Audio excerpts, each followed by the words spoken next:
Bienvenidos, reciban un cordial saludo.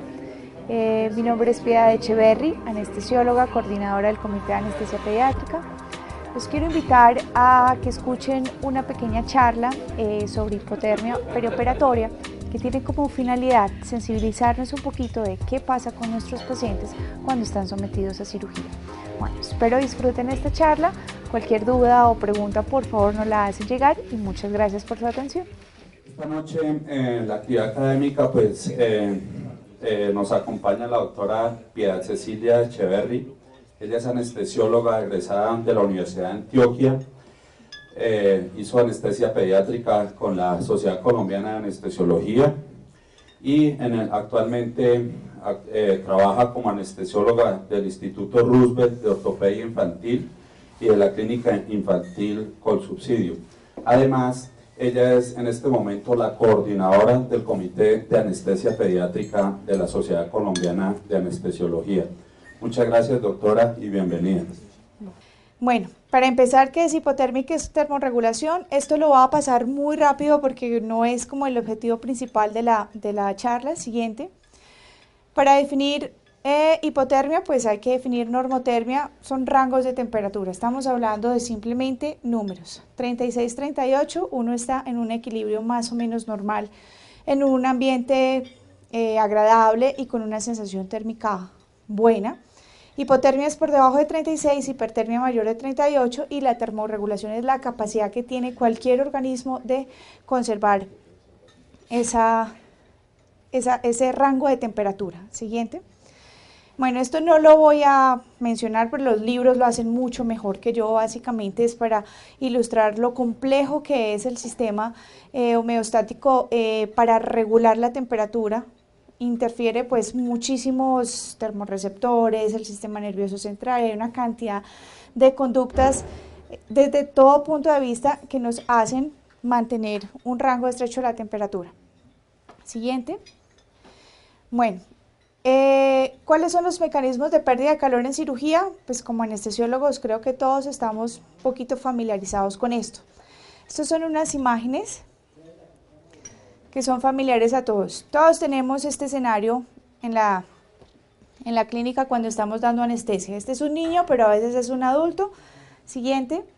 Y si es un paciente quemado es todavía más dramática la cosa porque no es solamente el área de la quemadura, sino que ya lo estamos lavando literalmente desde el pelo hasta el dedo gordo del pie. Los pacientes terminan completamente mojados. Siguiente.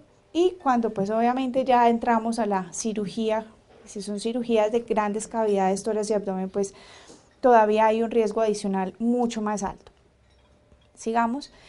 Bueno, para repasar esto que es muy sencillo, hay 4 formas de pérdida de calor. Yo siempre hablo de una quinta, que es básicamente la que producimos nosotros como anestesiólogos.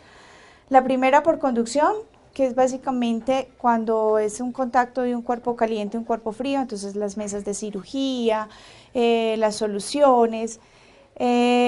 Una pérdida por evaporación, que es básicamente cuando estamos operando cavidades, o por la respiración, una técnica por convección, que es las corrientes de aire, entonces los aires acondicionados que tenemos y las moléculas que se mueven alrededor de la piel del paciente, y por radiación, que es el solo hecho de estar acá, o como se broncean las niñas en la playa, que se calientan por radiación.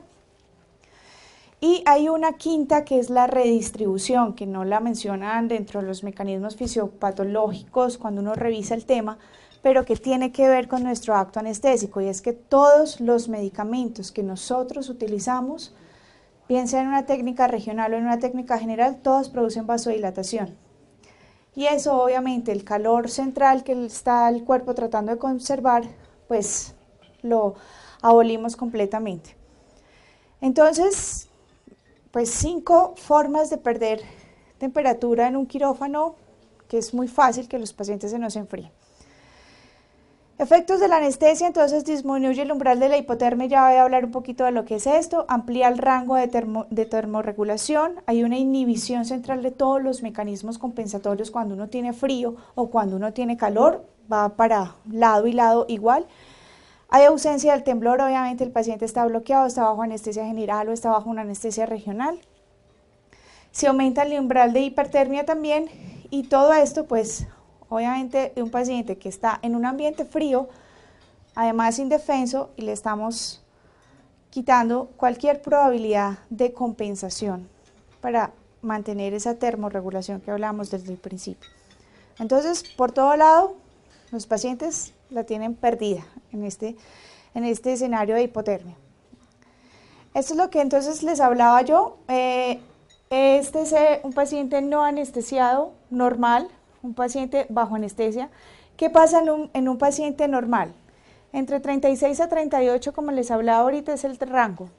Cuando uno está en un ambiente frío, acá en Bogotá se nos quedó la chaqueta, salimos, y uno más o menos está alrededor ya de los 36 grados centígrados, o sea, ya uno está con frío, le tocó el aguacero y se emparamó, uno empieza con el temblor, uno empieza con una sensación térmica de qué frío está haciendo, si aumenta el metabolismo y uno, pues, estoy más fría que una paleta, tocame, ¿cierto? O sea, todo eso lo experimentamos cuando estamos normalmente sin ningún efecto farmacológico. Bajo la anestesia, todo este umbral obviamente se desplaza muchísimo. Si un paciente pudiera temblar bajo anestesia, temblaría a los 34 grados centígrados, pero como ni siquiera ya le puede funcionar ningún músculo, sobre todo si está relajado, pues obviamente todos estos mecanismos se pierden. La vasoconstricción se empieza mucho más tarde, pero es el primer mecanismo y a veces el único que tienen los pacientes para defenderse. Damos clic, por favor. Entonces, la sensación térmica de frío, solamente que usted o que un paciente venga a cirugía y ya le diga, hoy tengo frío, doctor, ¿por qué es tan fría esta sala? No tiene una cobijita, no me podré poner la chaqueta antes de entrar a cirugía que me estoy congelando. Yo creo que todos hemos escuchado eso en los pacientes, todos, estoy seguro. En algún momento dado, muy poquitos llegan diciendo, ¿qué calor está haciendo aquí? Muy poquitos. Entonces, la sola sensación térmica de frío, sin que uno sea un mago y sin que tuviéramos que tener un termómetro para medir temperatura central, yo creo que ya nos debiera estar alertando de que ese paciente está bajando su temperatura central. Otro clic, listo, sigamos. Siguiente. Bueno, entonces, ¿qué es lo que pasa? De un paciente homeotérmico, que podemos conservar perfectamente nuestra temperatura con todos los cambios corporales de decidir tengo calor, me quito la chaqueta o tengo mucho frío, me voy a abrigar y me meto en un lugar encerradito, pasamos a tener un paciente que es poiquilotérmico, como los reptiles, que básicamente empiezan a adoptar la temperatura de su medio ambiente. Entonces de ahí todas las cositas que les voy a hablar enseguida. Bueno. Esa es una cosa que les quería preguntar. ¿Alguno sabe cuál es la incidencia real de hipotermia perioperatoria en los adultos que son sometidos a cirugía? ¿Alguna cifra loca que tiene algún valor? Si la monitorizamos es muy alta. Sí, esa es la última pregunta. ¿Cuántos monitorizamos? Sí, y si es muy alta, ¿cuánto es muy alto? Yo hace muchos años, cuando empezaron a aparecer los electrodos, yo por monitorizar a todos los pacientes, pero yo claro, tenía un aparato ahí, para lo que fuera, para una cirugía de antebrazo, para un abdomen, lo que sea, y todos bajaban temperatura. O sea, al 100% me está hablando todos usted. Bajaban temperatura. Y sabe que es, doctor, que no está fuera, no está lejos de lo que pasa. Y en los niños, ¿cuánto es la hipotermia en los niños? ¿Será más, será menos? Eso depende de quién lo coja, ¿cierto? Y lo otro es a cuántos pacientes les medimos la temperatura. Entonces, si hay algún anestesiólogo cardiovascular, me va a decir que a todos. Y esos creo que son los únicos que lo hacen. El resto no lo hacemos, excepto mis residentes que rotaron conmigo, que yo espero que lo estén haciendo en todos los pacientes. Bueno, Este es un estudio que yo me encontré, pues no quería irme mucho a la literatura europea ni americana, sino como más cositas de nosotros más latinos. Este es un hospital de Uruguay. Me llamó cuando estaba revisando el tema y toda la atención, hipotermia preoperatoria en cirugía de otorrino. Pero ¿qué se puede enfriar un paciente que le operen una nariz o una oreja? ¿Cierto? O sea, dentro del perfil que uno tiene, no es un paciente de riesgo, no es una cirugía de riesgo, es una cirugía corta. Le voy a medir temperatura a este paciente, le voy a comprar manta térmica o le voy a poner algún dispositivo. No, de pronto si es un niño uno dice, bueno, dejémosle la cobijita y todo, pero... Y miren esto interesante, esto fue un estudio muy chiquito, siguiente, fueron 20 pacientes no más. El grupo control eran 7 pacientes que no tenían ningún mecanismo de pérdida, de calentamiento activo, perdón, y el otro grupo sí tenían.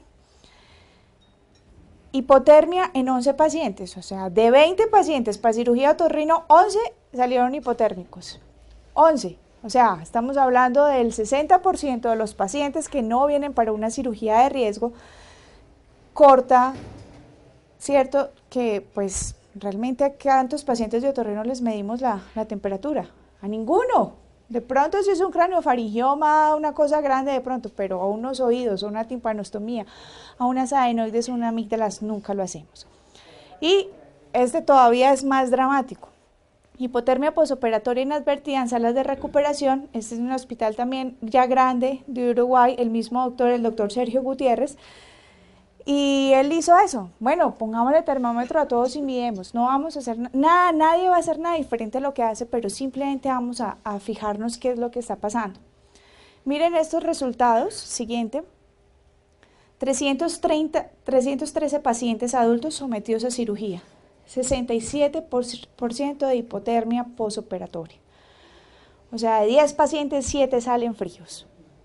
Eso es bastante.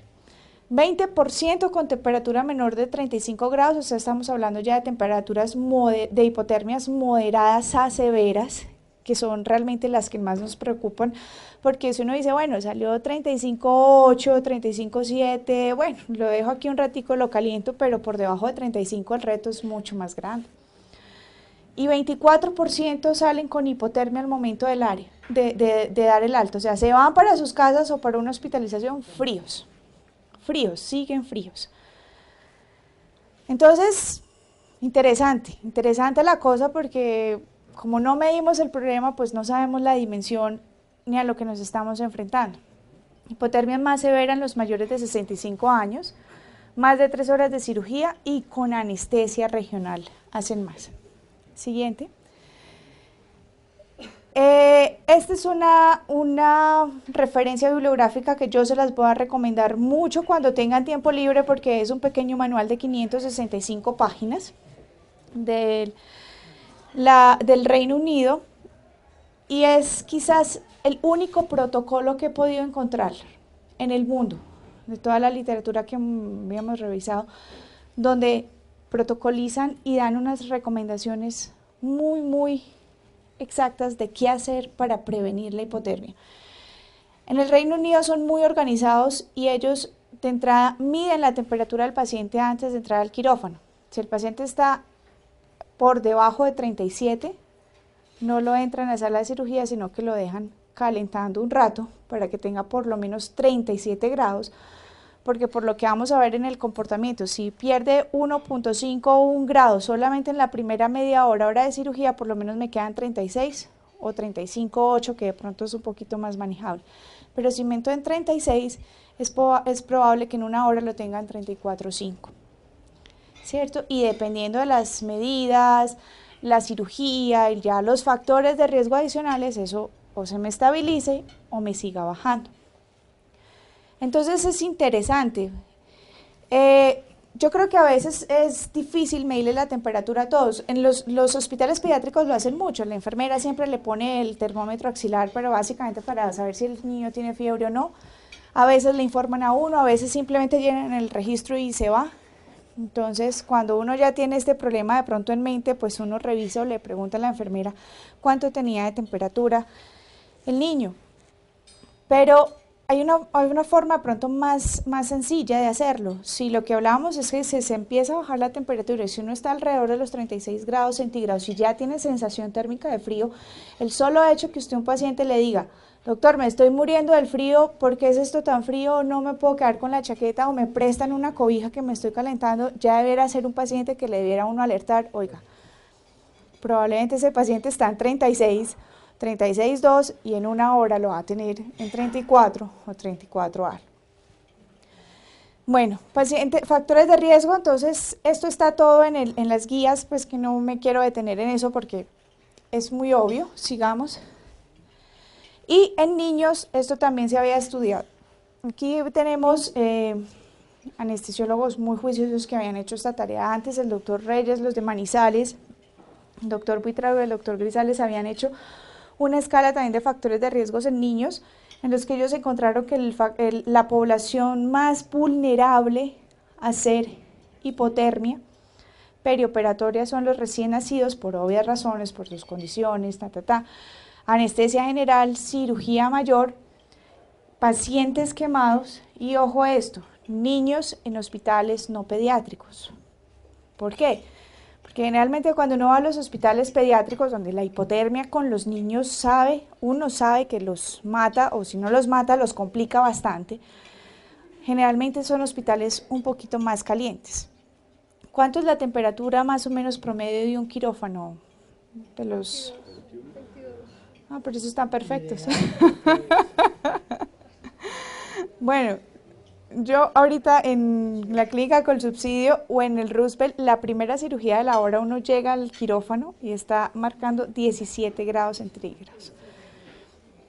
¿Cierto? Y meter un chiquitín de 6 meses o un año en pelota, que le va para osteotomías múltiples, que lo van a lavar del tórax para abajo todo, pues es obvio, el escenario es muy obvio para que este pobre bebé se nos enfríe. Las transfusiones, obviamente, todo esto viene muy frío, y la no monitorización de la temperatura, que ahí caen el 90% de los pacientes. Siguiente. Yo también me hice la pregunta y quisimos hacer un estudio. Este estudio lo hicimos el año pasado en el Hospital de la Misericordia. Recogimos 200 pacientes, gracias a los residentes que están por aquí sentados, que me ayudaron mucho a recoger muy juiciosamente a los pacientes.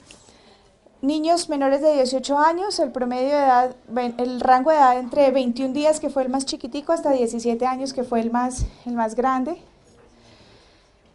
Como teníamos 5 salas, solamente teníamos 3 mantas térmicas para calentamiento activo, entonces siempre hubo 2 salas que no teníamos ningún método de calentamiento activo, más o menos el 33% de los pacientes, y nuestra temperatura de las salas promedio era del 23,5 grados centígrados, eso es una sala calientica. Estar en un ambiente a 23,5 grados centígrados es rico, es un ambiente cómodo, uno se siente como en Medellín. Y aún así tuvimos una incidencia de hipotermia del 20%. No es tan alarmante como las que les mostré anteriormente, pero sigue siendo muy preocupante que de 10 pacientes, 2 van a salir fríos. Y fríos por debajo de 35 grados. Tuvimos un niño con una temperatura, pues el que más bajó que salió, esta fue una temperatura posoperatoria de 33,5 grados. No fue tan llamativo ese caso, pues nos devolvimos a ver qué era este caso. Este era un niño quemado que había entrado con 35,8 de temperatura al quirófano. Fue la primera temperatura que se le registró y salió con 33,5, que es una hipotermia ya severa. La hipertermia también ocurre, pero es mucho menos, solamente el 3%, estamos hablando de un 3% versus un 30%, que tampoco es deseable, pero quizás es más fácil enfriar a un paciente que calentarlo. Y ustedes lo saben, ¿no? Los pacientes, sobre todo los de apéndices, llegan con fiebres muy altas, a la media hora uno los tiene en 37, 36, y si nos damos más, pues generalmente salen por debajo de ese rango. Pero la hipertermia, excepto que sea una hipertermia maligna, no es un factor tan preocupante para la anestesia. Siguiente. Bueno, estos escenarios, entonces ya habíamos hablado de de la anestesia general, las cirugías mayor, los pacientes quemados. Y yo sé este escenario para los que alguna vez han montado quemados o han pasado por cirugía donde se monten quemados, es así, los pacientes quedan completamente flotando en agua. Siguiente. Bueno, ¿y por qué es tan peligrosa la hipotermia? Entonces eso pues ya, aquí que está David, que le encanta tanto el tema, y el doctor Daniel Sessler, que ha venido ya varias veces al país y creo que ha tocado varios de este tema. Esta es una recopilación de la tabla de él. Y para resumírselas en español, aquí está más sencilla. Entonces, a uno siempre le habían vendido el cuento, por lo menos yo siempre me creí, que las salas tenían que ser muy frías para que los pacientes no se infectaran. Y yo siempre le decía a los pacientes, mira, el frío es tan maluco que ni siquiera a las bacterias le gusta, y por eso es que los quirófanos tienen que ser tan fríos. Bueno, yo mucho tiempo me creí ese cuento hasta hace unos años que me di cuenta que eso no era así. Siguiente. Entonces, el doctor Daniel Sessler tiene estudios muy bonitos, muy comprobados, muy serios, que yo creo que a muy poca gente le queda duda de si esto ocurre o no, pero hay una susceptibilidad aumentada a las infecciones. Un paciente que sale hipotérmico tiene mucho más riesgo de infectarse que un paciente que sale normotérmico. Entonces, de pronto no necesitemos quirófanos tan fríos solamente por el cuento de las infecciones. ¿Por qué más son fríos los quirófanos? Algunos le dicen, no, es que los equipos que uno tiene en el quirófano funcionan a temperaturas muy bajas. Pues yo no sé cuál necesite temperaturas tan bajas, porque uno generalmente lo que dice, incluso los medicamentos que son de pronto lo más sensible, dice por favor no almacenar a temperaturas por debajo de 30 grados, pero nunca le dicen a uno que tiene que ser a 15 grados o algo, excepto los que se refrigeren, pues que esos van en la nevera, esos no se refrigeran en el quirófano. Los trastornos de la coagulación sanguínea, es obvio, eso sí es muy familiar para el anestesiólogo, la famosa triada de la muerte. Tiene que ver, la hipotermia está presente, la alteración en el metabolismo de los fármacos, sobre todo los relajantes musculares y el remifentanil, que ya utilizamos tanto. Se disminuye la producción del dióxido de carbono, los escalofríos, que en un paciente sobre todo con factor de riesgo cardiovascular, ancianos, pues es un efecto que realmente uno no lo quiere, pues no le quiere poner este reto metabólico, además de la sensación desagradable que es un escalofrío. Y yo sé que los pacientes, a nosotros se nos han quejado en muchas valoraciones preanestésicas, cuando uno les pregunta, ¿le han dado anestesia? ¿Sí? ¿Cómo le fue en la vez pasada? Muy bien, doctora, lo que me pareció terrible fue el temblor con el que salí. Y yo sé que esa frase la han escuchado todos en las valoraciones, y pues pónganse en el escenario, por ejemplo, un paciente posoperatorio, una fractura de fémur o un politraumatizado que salga en recuperación bien frío, el solo temblor, además el dolor que le debe desencadenar el temblor a ellos. Bueno, las arritmias cardíacas, vasoconstricción, la acidosis metabólica y la depresión respiratoria y la apnea, que en los niños es franca, es patente, es real y la ve uno mucho. Estas son las normas mínimas para el ejercicio de la anestesiología en Colombia, sacados por la SCARE hace unos años también, con un estudio muy juicioso que hicieron varios de mis profesores, con la temperatura que dicen es mandatoria en cirugía cardíaca, en trauma moderado a severo, en cirugía de neonatos, de infantes menores, en cirugía de más de 3 horas y en aquellas en las que se prevean pérdidas iguales o mayores a la volemia. Y es altamente deseable desear de métodos para evitar el enfriamiento o calentar activamente el paciente.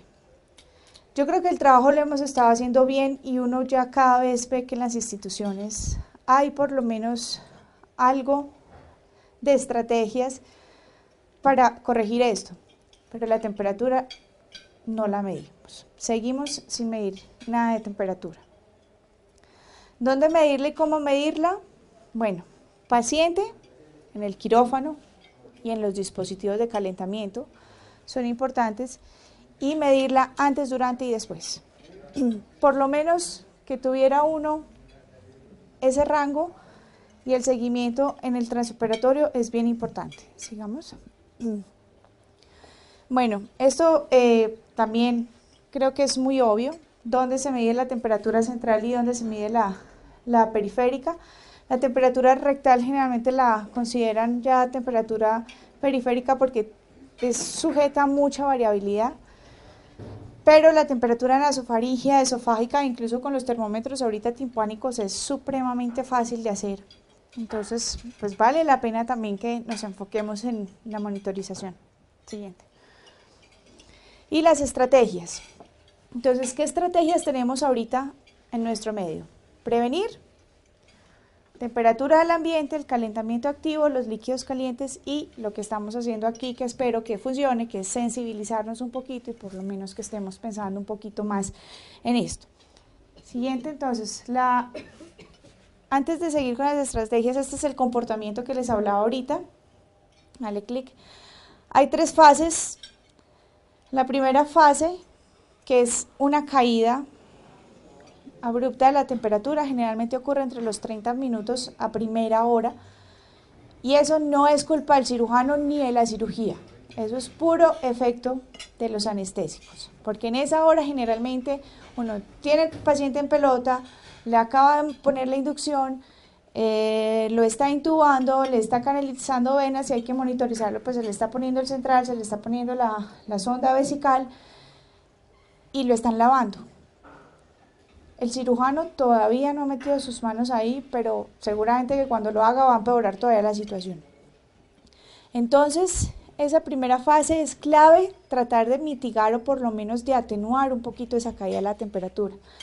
Hay una fase 2, estos son los primeros 6 pacientes del estudio que nosotros recogimos en los niños, en las que es una fase de estabilización o que la caída por lo menos ya no es tan abrupta como en esa primera parte, y una fase 3 en la cual ya puede haber una estabilización e incluso, dependiendo de las estrategias que tengamos, ya haya una ganancia. ¿Qué es lo que pasa? Devuélvete un momentico, por favor. Que es que esa fase 3 ocurre a veces en fases muy tardías, después de 3 horas o 4 horas. Si es una cirugía, y por eso me llama la atención en otorrino, que generalmente son cirugías tan cortas, pues esa fase 3 no se alcanza. Entonces lo que estamos viendo es la primera caída de la fase 1 y por eso se impacta tanto a los pacientes, aún en los pacientes que uno no piensa que tengan los factores de riesgos y que vayan a salir hipotérmicos. Ahora sí, siguiente. Entonces en la estabilización básicamente el paciente tiene que aumentar la producción de calor y disminuir la pérdida de calor. ¿Cómo se hace eso? Normalmente con actividad muscular, termogénesis metabólica. La actividad muscular ya vimos que está abolida con la anestesia, la termogénesis metabólica, entonces dependiendo, por ejemplo, los gorditos son los pacientes que menos hipotermia hacen porque son los que tienen una barrera, bueno, también tiene sus ventajas ser gordo. Y la última es la vasoconstricción periférica. Es quizás el único mecanismo que le queda al paciente para protegerse de hipotermias muy severas. Dale clic ahí. Ahora, la pregunta es, ¿qué tan deseable es para nosotros como anestesiólogos una vasoconstricción periférica en los pacientes que lo pueden hacer? Porque cuando están con anestesia regional o combinada general más regional, también estamos bloqueando esto. Entonces, tenemos un paciente totalmente a la deriva de lo que nosotros hagamos por él para calentarlo y para que no se enfríe a este grado que no queremos. Siguiente. Otra vez. Otra vez. Bueno, entonces con la prevención que tenemos, pacientes abrigados, ¿cierto? Y aquí en Bogotá sí que funciona, así por lo menos llegan mis niños. Ustedes saben que mientras uno encuentra al niño, saca y saca cobijas y saca, y por allá encuentra el muchachito.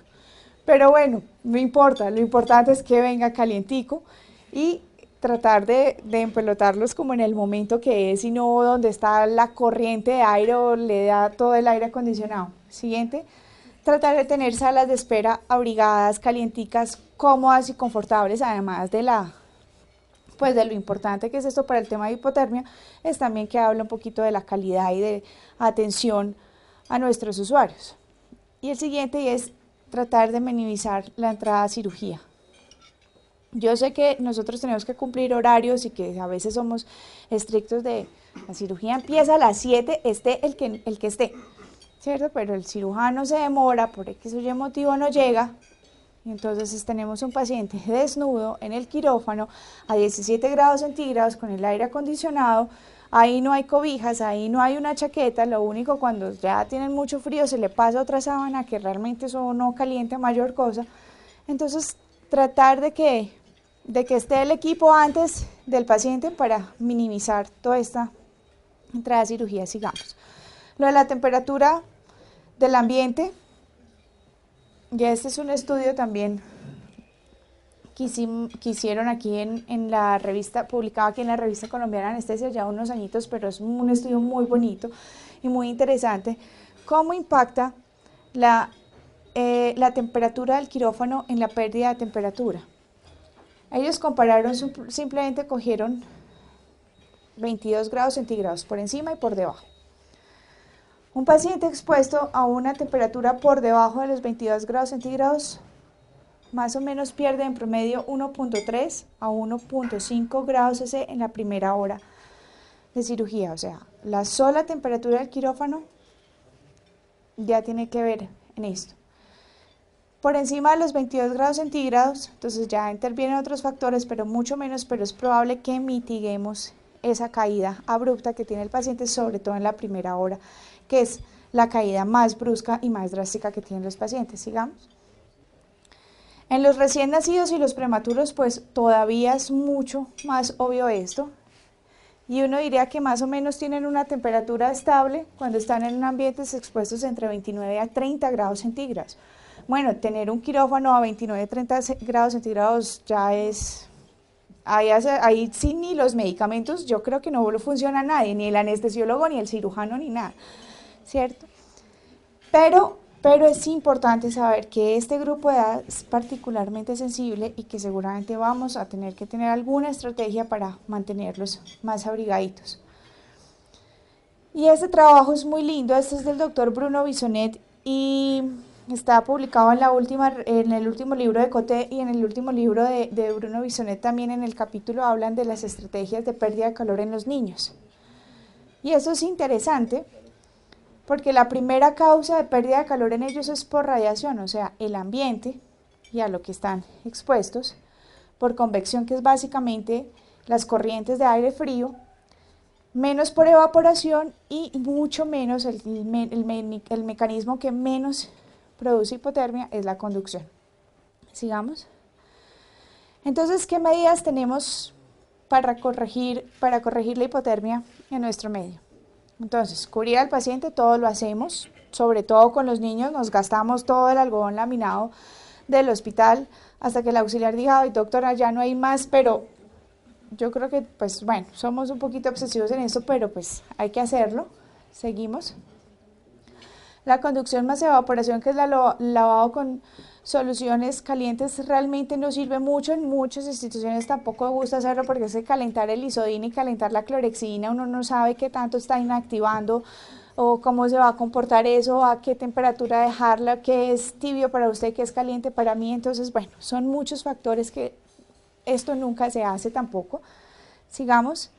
Y la radiación, que esto es interesante, porque esta es una foto de la unidad de cuidados intensivos neonatal del Hospital San Vicente de Paúl, y uno ve los neonatos así, generalmente en peloticas, nomás con su pañal, a veces les ponen el gorrito, a veces no les ponen nada, como en una cámara de bronceo. Y uno los ve supremamente cómodos allá, uno nunca los ve con pijama, ni con cobija, ni con chaqueta, no, ellos están perfectamente bien así. Entonces, mucho tiempo hemos decidido, pues operémoslos en la cama, en su cunita de calor radiante, pues si está así en la UCI, pues traigámoslo. Entonces, siguiente, este es un escenario que tenemos, los que han dado niños alguna vez en lámparas de calor radiante han visto esto, ¿cierto? Están los cirujanos. ¿Cómo funciona el calentamiento por radiación? Lo mismo que cuando uno se va a broncear a la playa, uno no se va a broncear de mameluco, de gorro ni de guantes, no, uno se va con el bikini más chiquito para que el bronceado quede lo mejor que se pueda. Pero entonces, ¿qué pasa con el calentamiento y cuando operamos los niños en lámparas de calor radiante? ¿Qué porcentaje de piel realmente le está llegando la radiación a este bebé? ¿Cierto? El único huequito que dejan es el que van a operar y es minúsculo, y entre el bebé y la lámpara hay 3 cabezas metidas. O sea, siguiente, ¿a quién estamos calentando en estos casos, cierto? ¿El paciente o el cirujano? Los cirujanos generalmente salen ya desesperados, de mal genio, ya quieren acabar la cirugía, pues debe ser supremamente incómodo para ellos, y el niño igual nos seguía saliendo frío.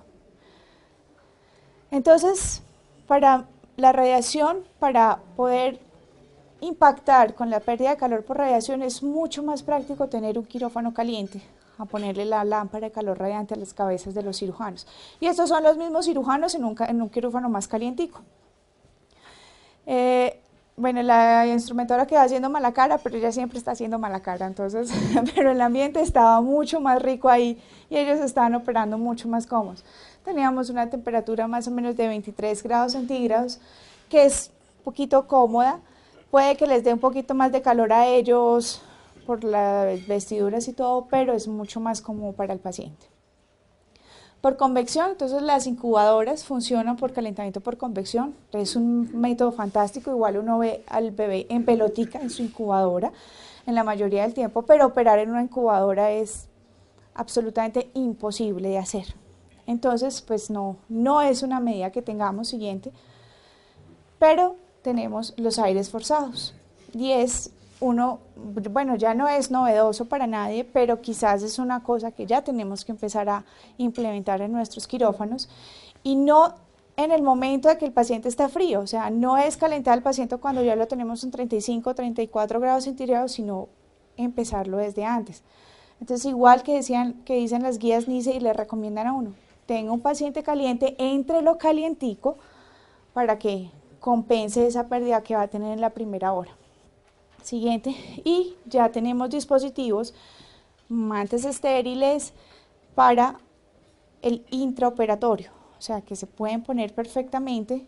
¿Qué nos pasaba a nosotros con las mantas anteriores? Entonces, si el paciente le iban a hacer una cirugía abdominal, entonces usted no sabía si poner la manta arriba o ponerla abajo. Entonces, si la pone abajo, pues le está calentando los pies, y la pone arriba, le está calentando la cabeza, pero el paciente igual sigue igual de frío.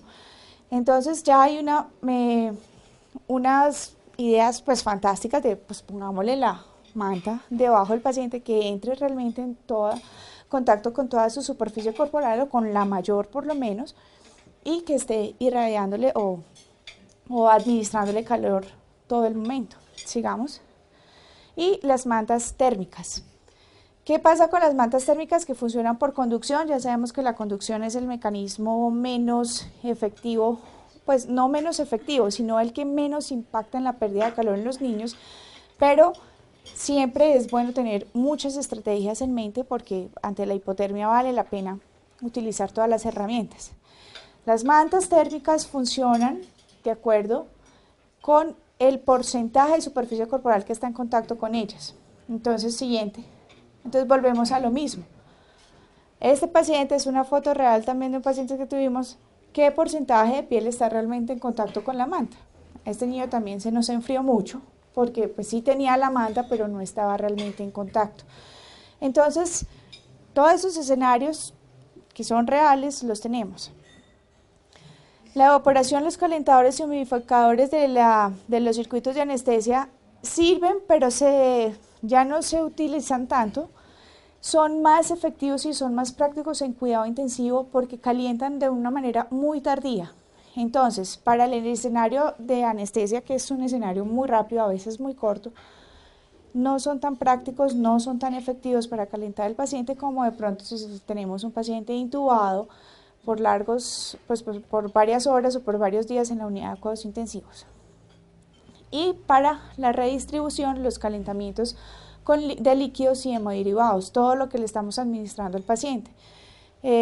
A veces uno en el afán se le olvidó, entonces le tocó poner el líquido frío, no, los próximos sí calentámelos, pero pues si estaban en el quirófano está a 17 grados, pues a eso está el líquido, entonces a veces impactamos más, y si hay que transfundir la sangre, pues todavía más, y si necesitamos transfusiones urgentes, el paciente está sangrando, pues realmente lo único lo último que uno piensa es, uy, no le calenté la sangre, no, necesito poner esa sangre ya. Siguiente. Entonces ya hay dispositivos también que nos dan a 41 grados centígrados y a flujos muy altos para poner bolos de líquidos y hemoderivados a los pacientes sin tenernos que estar preocupando de tenemos o no la temperatura que es. Entonces esto resume toda la eficiencia de las estrategias de calefacción que les decía. En rojo está el aire forzado, que es la más eficiente. En tiempo y en ganar temperatura, pues es quizás, aquí está, la que más sirve. Le sigue tener 3 mantas o 3 cobijas al paciente, pero pues en cirugía no es viable eso, empezando porque ni siquiera le dejan entrar a uno la cobija. Y el agua circulante, que son las mantas que les mostraba, también le siguen menos efectivas, pero siguen sirviendo. Por último, los humidificadores que les decía, que básicamente ellos van calentando al paciente sobre el tiempo, o sea, son buenos cuando el paciente va a estar crónicamente ventilado, pero en la parte aguda o en la anestesia de cirugía no nos sirve mucho. Entonces, ya para terminar, pues yo creo que espero que haya logrado un poquito sensibilizarlos, que piensen un poquito más en la hipotermia en los pacientes cuando los atendemos, cuando estamos en salas de cirugía. El solo hecho de preguntarle al paciente si está cómodo, si está bien, si tiene calor o si tiene frío en el momento de entrar a la cirugía, por lo menos nos da una idea de cómo está ese paciente.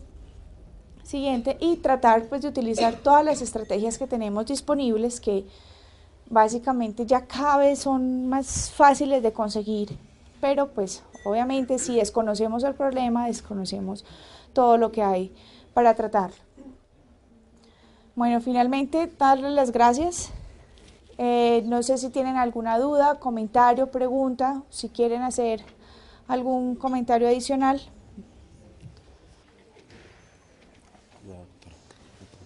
Doctora Piedad, usted además del buen manejo, que agradecerle mucho la conferencia, pero quisiera mencionar de pronto usted cómo están ahí en su entidad manejando el asunto de las infecciones recurrentes en cuidados intensivos y obviamente en las salas de cirugía, como el uso indiscriminado de pronto a veces de las transfusiones intraoperatorias.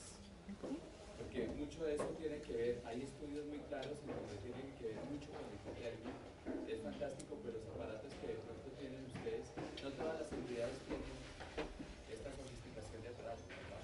Y algo que preocupa mucho a los pediatras que manejamos crisis es precisamente eso, que muchos de estos niños cuando ya entran a la UCI pueden venir infectados debido a sobretransfusiones operatorias, a veces las infecciones recurrentes. ¿Ustedes cómo están manejando a nivel del quirófano con toda esta tecnología, el buen cuidado, el manejo de la calidad, y ahora que nos estamos recertificando en las entidades, cómo manejan ustedes las infecciones oportunistas? Bueno, yo le voy a hablar aquí en este momento. En el Instituto Roosevelt hay un protocolo pues de antibiótico profiláctico, que eso yo creo que también es un poquito de responsabilidad de nosotros de ponerlo en el tiempo que es. Y eso en el instituto ha funcionado y la incidencia de infecciones perioperatorias ha bajado mucho. Con respecto a la sangre, pues cuando un paciente necesita transfusión, o sea, ¿qué puede hacer uno y qué hay como relacionado de las transfusiones y las infecciones? Es la manipulación a la que te han dado las sangres, las conexiones. Aquí, por ejemplo, dentro del protocolo que ha hecho gestión clínica, es que ellos, cuando un paciente uno supone que va a necesitar transfusión, porque pues son cirugías ortopédicas mayores, bilaterales, 6, 7 horas, o escoliosis, que uno sabe que entre estos niños tienen que ir con una transfusión. Básicamente por protocolo lo que se deja es un acceso venoso único y exclusivamente para la transfusión, para yo no estar empatando ahí los líquidos, la dextrosa o la enfermera poniéndome por ahí los otros medicamentos, no, o sea, tratar como de minimizar la manipulación de eso. Ahora, con respecto a la temperatura, sí yo creo que es también claro con los estudios que hizo el doctor Daniel Sessler, tener un paciente normotérmico es mucho más seguro para que inmunológicamente se pueda defender de cualquier agresión o cualquier contaminación que reciba adicional en cirugía. Entonces es una serie como de estrategias al día que uno tiene, que es básicamente lo que nosotros utilizamos y que, como le digo, en Roosevelt ha funcionado porque la incidencia de infección perioperatoria es muy baja. No es cercana a cero, pero es baja. No sé si le respondí más o menos su pregunta, doctor. ¿Alguna otra?